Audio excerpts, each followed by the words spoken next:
So it turns out the martial arts is really expensive. So I want to talk about the one cost that you should really be paying attention to.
Hey everybody, trying something new this time.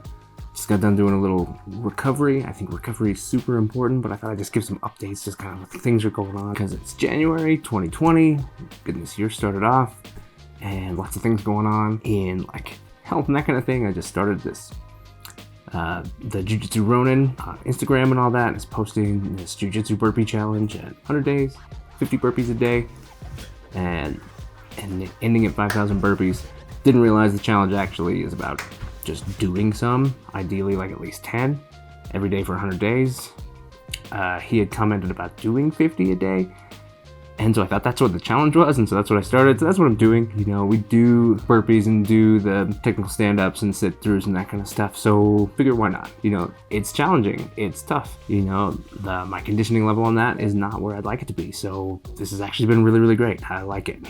But kind of some other news, gonna kind of make some changes to the studio, a little bit how it's set up, maybe make some kind of different setups, maybe shoot some more stuff in here. Need to shoot with a wider lens so I can do more. Let me know if you're interested in some of the recovery kind of stuff, the stuff that I do to kind of keep the body ticking when we're really hard on it in class and on the mat. Anyway, also gonna make some changes to this room because just ordered my first mukjang, the wooden dummy, typically seen in like Wing Chun, but Chinese martial arts in general tend to use them, and principles are kind of the same for any martial art, really, except for maybe jiu-jitsu. Hard to roll with a wooden dummy, but you know, there's still things from the standing side of things. There's still stuff you could do. Interesting thing I just recently learned, kind of digging into all of that, is that the limbs in the dummy aren't really supposed to represent limbs on a body, but more kind of lines of energy, things that are in your way, and how to always be driving for the center. And I think that's a really cool philosophy. You know, not driving for the limbs. I'm not trying to attack the limb or do whatever. I'm trying to manage myself moving around it and get to the center no matter where it is. I think that's a really cool idea. Already kind of matches the kind of stuff that I do with the karate and the kage eskrima especially. I think it'll be really interesting to train with that and play with it, see how it goes. If you're working with a wooden dummy, let me know what you think about it and what kind of stuff you do with it. I'm brand new, so really interested in kind of checking it out and seeing what's going on. Kind of want to see what kind of stick drills and stuff I can come up with for it also, so we're just gonna see. Anyway, just trying something different today. We'll go ahead and jump in the studio and start today's video.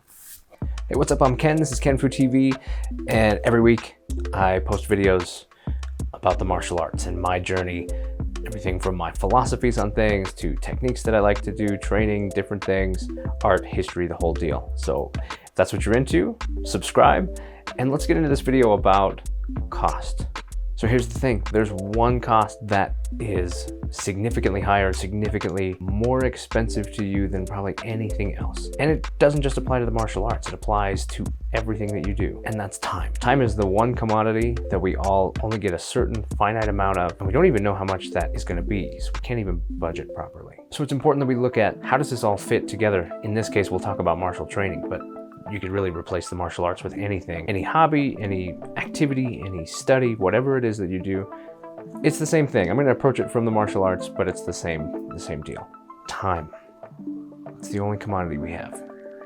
We only get so much of it, and we've got to spend it wisely. We can't take it back. When we see a bad movie, I get more frustrated about losing time. Something you probably don't know about me, I generally don't like to watch a movie twice. There are some that I love and I'll watch them more than once. If you have movies that you watch over and over again, drop them in the comments. Tell me what your favorite movies are. But I tend to only watch a movie once unless I just really love it. because that hour and a half, 2 hours, these days 3 hours, I only get it once. And so if I watch a movie again, I've spent the time that I could have spent watching something I haven't seen before, something new, something that I haven't experienced. And to me, that's a trade-off I don't really like to make. I like to explore that new thing rather than revisiting that old thing. And so that kind of brings me around to the topic of today, which is the first thing you've got to do is prioritize. There are lots of parts of your life that are really important. Family, super important. If you're in school, schoolwork is very important. You've got work that you've got to do. All of these things are really important, and martial arts should be secondary to those, unless you happen to do that for work. But if you don't, you have to realize that martial arts from the beginning is about life preservation. It wasn't about being your life.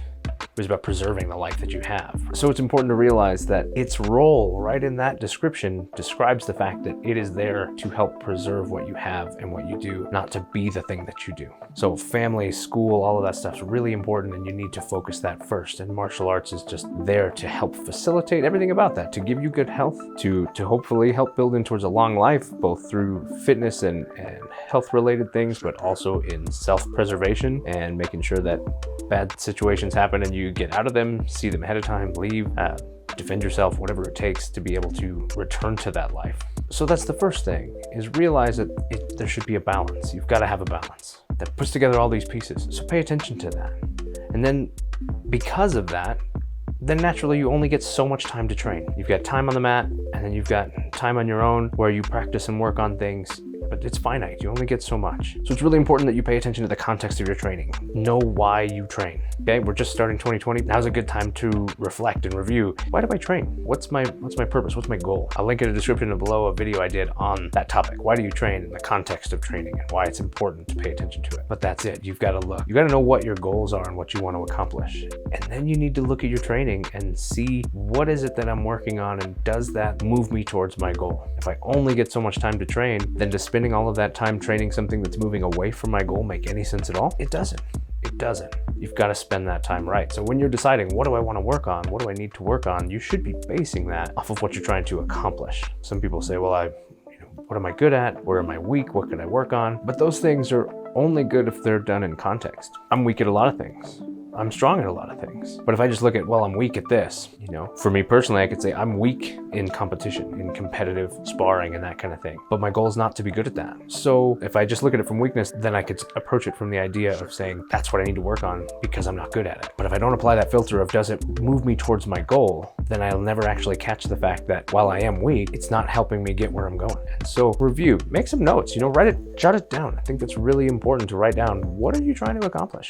And how are you planning on getting there? And then as you make decisions on what you're doing, review that, look at it and say, does this get me there? And where am I best spending time? And then if you want to take it further, then look at percentages of time. Where should I spend this time compartmentally inside of the overall amount of time that I have? And then maybe you have to be real with yourself too. Maybe also pay attention, is the place that I'm working getting me there? It could be that you found a place to train that isn't heading the direction that you're heading. While you could continue going there, if it's not gonna change and your goal's not gonna change, then maybe the best thing to do is to find a place that is heading the direction you're going, because you're not going to be able to make that time back. You're not going to be able to rewind and start again. You can only move forward. It's only about what's forward from here. So you've got to look and start training that now. You got to start focusing on that now, because there's no going back. There will always be things that you can take out of any training that you've done or any exercise or activity that you've done that you can apply to the things that you want to do.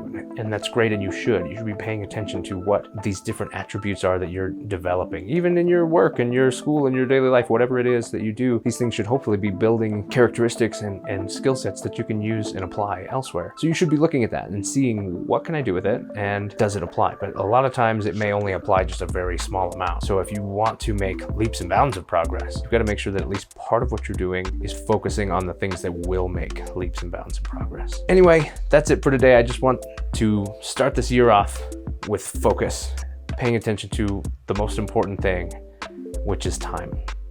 So get out and train, but get out and spend time with your family and the other things that are important too. Live your life, then preserve it. Let martial arts be life preserving and then secondarily life enhancing, but make sure that you still focus on the life part. If you like this video, Go ahead and hit that like button if you like videos like this. Hit that subscribe. And in the meantime, I release videos like this every Monday. And then throughout the week, I typically will release other types of videos, technique and different stuff like that. So be sure to check those out too. Links on videos that are related to this one in the description below. And I'll catch you in the next one.